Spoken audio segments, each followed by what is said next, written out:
ఇన్నాళ్ళు ఈ సభలో ఇంత మనం ప్రజల సమస్యలు ఆ లా అండ్ ఆర్డర్ గత 5 ఏళ్ళలో ఎలా ఉందంటే ఒకసారి అంతకుముందు ఎలా ఉందో ఇప్పుడు ఎలా ఉందో 5 ఏళ్ళలో ఎలా ఉందంటే కంపారిజన్ చేసుకోవాలి. ఇంత డీటెయిల్గా మాట్లాడితే ఇన్నాళ్లలో ఈ సభలో ప్రజలు కాదు ఇక్కడ ఉన్న బాధితులందరూ వాళ్ళ బాధలు చెబుతా ఉంటే వింటా ఉంటే అసలు ఆ టైంలో లా అండ్ ఆర్డర్ ఉందా లేదా అనాలి. బాధితుల్లో ఇప్పుడు ఎంతమంది మాట్లాడారు. చాలామంది మాట్లాడారు. బాబు సుధీర్, మీ నాన్నగారు నాకు చాలా దగ్గరాళ్ళు, మీ అందరికీ ఒక సలహా ఇస్తున్నాను. మంచి మాట్లాడాలంటే మైక్లో మాట్లాడండి, అందరూ మనాలి.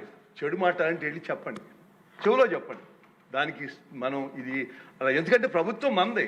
చిన్న చిన్న ఏమైనా ఉంటాయి, మనం వెళ్ళి వాళ్ళకి వెళ్ళి హోంమంత్రి ఎవరెడితే చేయదు, ఎవరెడితే మాట్లాడదు, వెళ్ళి మాట్లాడాలి తప్ప మైక్లో నాకు చెబుతున్నాను. రెండోది, ఈ బాధితుల్లో ఇళ్ళు వాళ్ళు కాదు అధ్యక్ష, మీరున్నారు, గతంలో అయ్యన పాత్ర గారు ఉన్నారు. ఒక ముఖ్యమంత్రిని కళ్ళ నీళ్లు పెట్టించిన సభ అధ్యక్ష. ఇంకా ప్రజల సంగతి ఎవరు చెప్పుకోవాలో వాళ్ళకి అర్థం కాదు. అందుకని నేను డీటెయిల్స్ మీరు మాట్లాడిన అన్నింటిలో మాట్లాడకుండా పూర్వం ఏం జరిగింది, ఇప్పుడేం జరిగింది, రాబోయే రోజులు ఏం జరగదు క్లుప్తంగా చెప్తాను. చంద్రబాబు నాయుడు గారు లా అండ్ ఆర్డర్ విషయంలో ఎప్పుడు పార్టీ, కులం, మతం చూడలేదు. ఒక ఎగ్జాంపుల్, రాయలసీమలో ఇవాళ ఫ్రాక్షన్ లేదు అంటే కారణం 1995, 2004లో ఆయన తీసుకున్న చర్యలు అధ్యక్ష. దయచేసి అందరూ నచ్చుకోవాలి.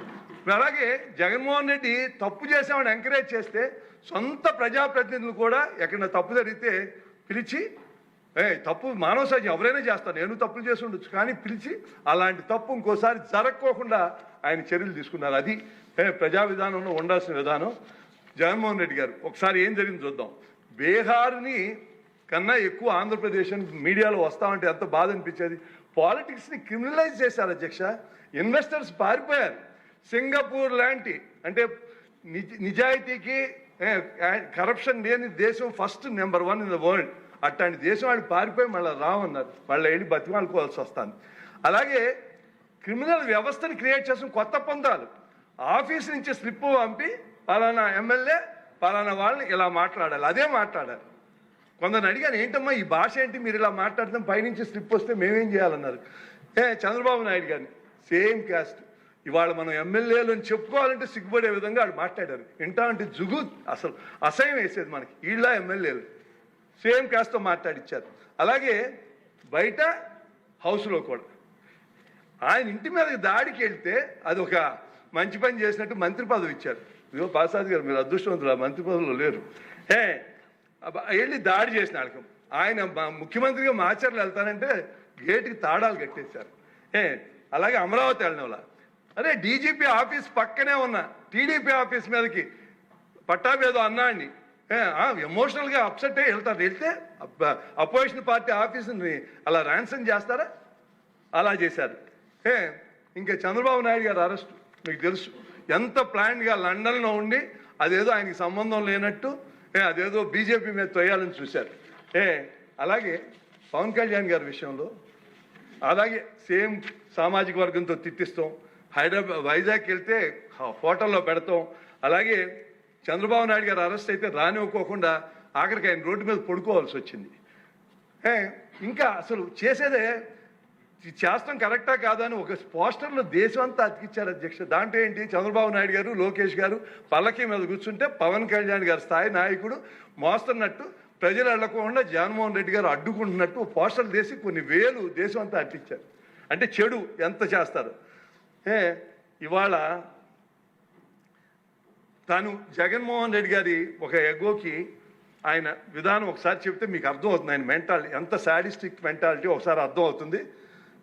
చిరంజీవి గారు, సురేఖ్ గారిని ఒకసారి రమ్మంటే కారు పోర్టుకోలోకి వెళ్ళి భార్యాభర్తలు వచ్చి ఇన్వైట్ చేసి లోన తీసుకెళ్లారు. తర్వాత సినిమా వాళ్ళ డిస్కస్ చేయాలి అంటే వాళ్ళే లిస్ట్ పంపారు. ఆ లిస్టులో బాలకృష్ణ గారు వీళ్ళెవరు లేరు. ఆయనకి కలుస్తూ ఇష్టం లేదు. ఆయన ఎవరిని కలవకుండా, రాజకీయాల్లో సంబంధం లేకుండా డిగ్నిఫై వేరేగా ఉన్న ప్రభాస్ గారిని, అలాగే మహేష్ బాబుని, రాజమౌళి గారిని రమ్మన్నారు. చిరంజీవి గారు వాళ్ళందరినీ రమ్మన్నారు. తనకు జరిగినట్టే ట్రీట్మెంట్ అని వాళ్ళు రామన్నారు. రావంటే కూడా బతిమాలి ఆయనకున్న మొహాటంతో వస్తే ఫస్ట్ షాక్ గేట్ దగ్గర కారు ఆపేశారు. అందరూ దిగి నమ్మన్నారన్నారు. అదేంటి అనుకుని వెళ్ళారు. లోన సెకండ్ షాక్ ఇంత పెద్దాన్ని పిలిచి ముందు పోసాని మురళీకృష్ణ ఇట్లాంటి కూర్చోబెట్టి అనుకున్నాను. మూడో షాక్, సీఎం గారు మిమ్మల్ని కలవట్లేదు, సినిమాటోగ్రఫీ మంత్రి వచ్చి మీకు చెప్తా అన్నారు. అప్పుడు చిరంజీవి గారు కొంచెం గట్టిగానే ఏంటి మీరు పిలిస్తే మేము వీళ్ళందరినీ తీసుకొస్తే ఆయన రానంటారంటే వచ్చారు. వస్తే ఆయన మంచిగా పెద్దగా ఆయన ఒక రిక్వెస్ట్ చేస్తే, ఒక నిమిషం మీరు తండ్రి లాంటి వాళ్ళు సినిమా ఇండస్ట్రీని జాగ్రత్తగా చూసుకోవాలి, అది బయటికి రిలీజ్ చేసి ఎంత అవమానం చేశారండి. ఇంతకన్నా సాడిస్ట్ మెంటాలిటీకి ఇంకేం ఎగ్జాంపుల్ కావాలి? వాళ్ళని అవమానం చేయాలా? వాళ్ళు బతుకు వాళ్ళు ఎవరు సంబంధం లేకుండా ఉన్నారు. అలా చేసి అలాగే మనం ఈ సభలో చూద్దాం. మీ పరిస్థితి ఏంటి అధ్యక్ష? మీరు నాకు 30 ఏళ్ళ నుంచి మీ పుట్టినరోజు నేను వస్తున్నాను, పుట్టినరోజునే మీకు ఆ రోజునే మిమ్మల్ని పంపించాలని కావాలని ఒక ఎంపీగా ఉండి 4 ఏళ్ళు మీ నియోజకవర్గంలో మీరు ఎంటర్ అవ్వలేకపోయారు. వింటే మామూలుగా కాదు, మాస్కులు వేసుకుని దొమ్మి ఇంకా కేసు కూడా ఉండదు, ఒక 100 మంది వచ్చి చంపేశారు.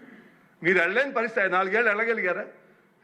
ఒక ఎంపీని కింద పడుకోబెట్టి, కింద అంటే టేబుల్ మీద పడుకోబెట్టి కాళ్ళు పందిని పైకి ఎత్తినట్టు కాళ్ళు పైకి ఎత్తి ఇంతంత పొడుగు లెదర్ ఆటలతో పెట్టి కొట్టి చూసి ఆనందించారు అధ్యక్ష. ఏంటిది? ఎక్కడికి వెళ్తాంది అసలు మనం? ఇవాళ ల్యాండ్ ఆర్డర్ గురించి వాళ్ళకి మాట్లాడే హక్కు ఉందా? ఒక్కసారి ఆలోచించండి. మీరు కాదు, ఇక్కడ ఎంతమంది ఉన్నారు? అచ్చెన్నాయుడు పాత వాళ్ళ అన్నయ్య గారు కేసు పెట్టారని అచ్చెన్నాయుడు కొంచెం గట్టిగా మాట్లాడతాడని తీసుకొచ్చి ఆపరేషన్ అయిన 3వ రోజు గోడ దూకి తీసుకెళ్ళి అరెస్ట్ చేసి ఎక్కడెక్కడో తిప్పి కేసు పెడితే నాకున్న పరిచయాలతో ప్రతిరోజు మాట్లాడేవాడిని జైల్లోనూ. అలాగా కొల్లు రవీంద్ర గారు, నరేంద్ర గారు, ఒకళ్ళు కాదు ఎంత. అరే ఆ మహిళ గౌతులచ్చన్ గారు ఇందాక చెబుతున్నారు. గౌతులచ్చన్ గారు అంటే ఈ దేశంలో రాష్ట్రంలో అందరూ గౌరవిస్తారు. అందులో ఆయన అంటే ఆ గౌడ కులస్తులకి ఆయన ఏదో వాళ్ళ పితామహుడి కింద చూస్తారు. ఆమె ఒక చిన్న పోస్టింగ్ పెట్టినందుకు తీసుకొచ్చి చేశారు. అందుకని నేను ఏం చెబుతున్నానంటే, మనం చంద్రబాబు నాయుడు గారిని తీసుకుందాం.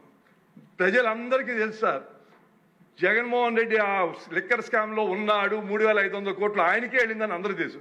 కానీ మీరు రియాలిటీకి ప్రూఫ్ లేకుండా ఏమీ చేయలే. ఎవరైతే ఉన్నారో వాళ్ళనే చేస్తున్నారు. ఫైనల్గా ఎక్కడికి వెళ్తుందో చూద్దాం. ప్రజలందరికీ తెలుసు మొత్తం సూత్రధారి జగన్మోహన్ రెడ్డి గారని లిక్కర్ స్కామ్లో. జగన్ మీడియా ఎన్ని అబద్ధాలు నిస్సిగ్గుగా చేస్తున్నా మనం ఏమంటలా. సోషల్ మీడియాలో ఇప్పుడు మనకున్న హార్మోనీని కూడా చెడగొట్టాలని ప్రయత్నం చేస్తున్నారు. బాధ అనిపిస్తుంది. నాకు ఒక ఎగ్జాంపుల్ చెబుతాను, మీకు చాలామంది సభ్యులు తెలియదు. అంటే ముఖ్యమంత్రిగా ఏ రోల్ ఎవరు ప్లే చేయాలని జగన్మోహన్ రెడ్డి గారు 2017లో పాదయాత్ర చేస్తున్నారు. నేను కొల్లేరుకి 9 కోట్లు 13 కోట్లు అడ్మినిస్ట్రేషన్ శాంక్ కోసం అయ్యన్న పాత్ర గారిని తీసుకెళ్ళి నేను చంద్రబాబు నాయుడు గారికి వెళ్తే ఆయన మా ఇద్దరికి 2 మాటలు చెప్పారు. శ్రీనివాస్, జగన్మోహన్ రెడ్డి పాదయాత్ర చేస్తున్నాడు, ఆయనకి ఎటువంటి ఇబ్బంది లేదు, ఫుల్ మెడికల్ టీం ఎప్పుడు 24 గంటలు ఉండేది చూడన్నారు. అయ్యన్న పాత్ర చెప్తే ఇంకా ఆశ్చర్యం వేసింది ఆయన చేసేదానికి. అంటే మనకి లోకేష్ బాబు అమరావతి పాదయాత్ర చేసే వాళ్ళని ఎంత బాధలు పెట్టారో ఈయన ఆలోచన. అయ్యన్న ఎక్కడ పాట్ హోల్ నడిచే చోట పాట్ హోల్స్ లేకుండా చూడమన్నారు. కావాలంటే స్పీకర్ గారిని అడగండి, ఇది అన్నారో లేదో అని. ముఖ్యమంత్రి గారిని అడగలేదు, స్పీకర్ గారు మేము అనుకున్నాం తేడా ఇది అని. అందుకని నేను మిమ్మల్ని కోరేది ఏంటంటే, జగన్మోహన్ రెడ్డికి only personal and political agenda, Chandrababu Naidu గారికి public and future generations agenda ఉంది. ఆ డిఫరెన్స్ నోట్ చేసుకుని మనం తప్పకుండా ఉండాలి. అరే ఆంధ్ర రాష్ట్రం మనం అగ్రికల్చర్ స్టేట్ అలా గంజాయి కల్చర్ స్టేట్ అయిపోయింది. ఎక్కడ దొరికినా మూలాల ఆంధ్ర. ఇవాళ కంట్రోల్ చేస్తానికి ప్రయత్నం చేస్తున్నారు. డెఫినెట్గా చాలా బాగా చేస్తారు, చాలా కంట్రోల్ ఇంకా చేయాలి. డిపార్ట్మెంట్ కూడా మంచి ఆఫీసర్ని పెట్టి ఇవాళ పోలీసులు అంటే పూర్వం భయం ఉండేది, ఇప్పుడు నమ్మకం కలిగే విధంగా చేస్తున్నారు. ముఖ్యమంత్రి గారు నేను కంగ్రాచులేట్, డిపార్ట్మెంట్ కూడా కంగ్రాచులేట్ చేస్తాను. నేను నిజంగానే చెప్తాను అధ్యక్ష, 2018లో అప్పటికే నాకు 71 ఏళ్ళు, చాలు రిటైర్ అయిపోదాం అనుకుని సభలో ప్రకటించా. చూస్తామంటే బాధ నిద్రపడుతుంది. ఇప్పుడు మాట్లాడతాను నాకే ఆయాసం వస్తుంది, ఆ కోపం బీపీ పెరిగిపోతుంది. అందుకని నేను ఆలోచించి ఏం చేయాలి. అప్పటికి తెలుగుదేశం బీజేపీకి అలయన్స్ లేదు. అందుకని నేను వెళ్ళి ఎవరికి ఉంది పవన్ కళ్యాణ్ గారికి సెప్టెంబర్ పవన్ కళ్యాణ్ గారు 2023 మార్చి ఏప్రిల్లో ఫోన్ చేసి కలవాలి బాబు అంటే రండి ఇప్పుడే వచ్చేయండి అన్నారు. వెళ్ళి మీరు వచ్చి దయచేసి కైక్లూరులో నుంచండి, 2 సార్లు వస్తే చాలు, అనౌన్స్మెంట్ ఇక్కడ నుంచుంటున్నాను, 2వసారి నామినేషన్కి వస్తే చాలు, గెలిపించుకున్న బాధ్యత నేను చేస్తాను. బాధతో చెప్పా. తప్పకుండా, ఎందుకంటే మనం ఎవరో శాస్త్రం కాదు, ఈ రాష్ట్రం శాస్త్రం, ఫ్యూచర్ జనరేషన్ శాస్త్రం. ఒక నిమిషం అధ్యక్ష, నిజంగా ప్రజలు మనం ఎవరన్నా ఊహించారా ఇంత మెజార్టీలు ఇంతమంది గెలుస్తారు? మనం ఎవరన్నా ఊహించామా? ప్రజలు అమాయకులు అనుకోవద్దు. 164 సీట్లు ఇచ్చారు. దాంట్లో ఇవాళ జగన్మోహన్ రెడ్డి వచ్చి ఏమీ తెలవనట్టు మాట్లాడుతున్నాడు. అది కేసులు పెడతారు, బట్టలు ఉడదీస్తాను, అధికారులు భయపడతాను. నిజంగానే ఒక అధికారి అన్నాడు, నేను రిటైర్ ఇద్దరు కూర్చుని మాట్లాడుతున్నాను, నాకేం ఇబ్బంది ఉండదు, నేను రిటైర్ అమ్మో ఆడు కనుక సారీ గౌరవ పులివెందుల ఎమ్మెల్యే గారు కనుక వస్తే ఏం జరుగుతుందో మాకు భయం వేస్తుందండి అన్నారు. అలా భయపెడుతున్నారు. దయచేసి ఒకటి గుర్తుంచుకోండి, ప్రజల అమాయకులు కాదు. ఒక్కసారి గుర్తు చేసుకుని ఆయన మనం కూడా గుర్తు చేయాలి. పబ్లిక్ మెమరీస్ షార్ట్, అందుకని గుర్తు చేయాలి. అలాగే పెద్దలు చెప్పినట్టు justice delayed is justice denied. CBI అలే సొంత బాబాయిని చంపేస్తే 7 ఏళ్ళు అయిపోయింది. కొంచెం సభ్యులు ఎర్లీగా వెళ్ళాలి, సిబిఐకి ఒకటి పెట్టాలి. 2 అలాగే అసలు అన్ని కేసులు అన్నాడు జైల్లో ఉండి ఒకసారికి కోర్టుకు కూడా వెళ్ళట్లా. డెఫినెట్గా మనం దాని మీద ప్రభుత్వం ఏం చర్యలు తీసుకుని తెలుసుకుని ప్రజలకి ఇవాళ బాగా జరుగుతుంది, కానీ రాబోయే రోజుల్లో కూడా భద్రత ఇవ్వాల్సిన బాధ్యత ఈ ప్రభుత్వం మీద తెలియజేస్తూ ఈ అవకాశం ఇచ్చిన మీ అందరికీ ధన్యవాదాలు. మీ ద్వారా ధన్యవాదాలు తెలిసి సెలవు తీసుకుంటున్నాను. ఇప్పుడు నందమూరి బాలకృష్ణ గారు మాట్లాడతారు. అధ్యక్ష, ఇందాక గౌరవ శాసనసభ్యులు కామినేని శ్రీనివాసరావు మాడుతూ అప్పుడు అందరూ ఇండస్ట్రీ కలవడానికి వెళ్ళినప్పుడు సైకో గారిని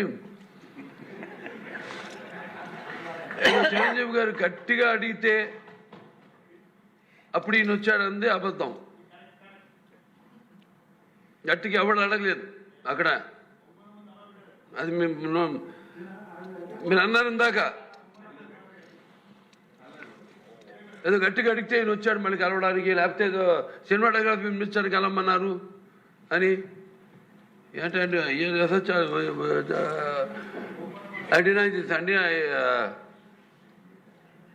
అవి మిగతాన్ని ఓకే, అవమానించడం ఆయన ఓకే, ఏదో ఆయన పెద్ద గట్టిగా చెప్తే ఆయన దిగి వచ్చాడంట కలవడానికి, లేకపోతే సినిమాటోగ్రఫీ మినిస్టర్ కలవమన్నా అంట.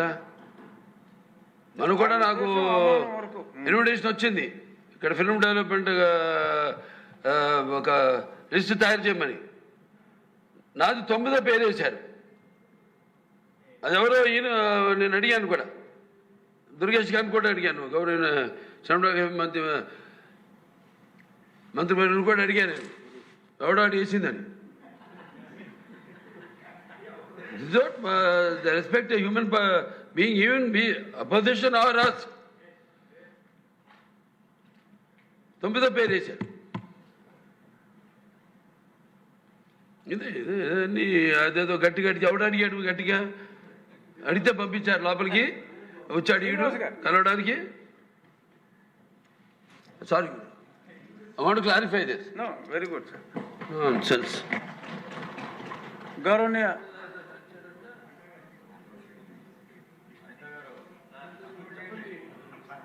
అయిపోయింది.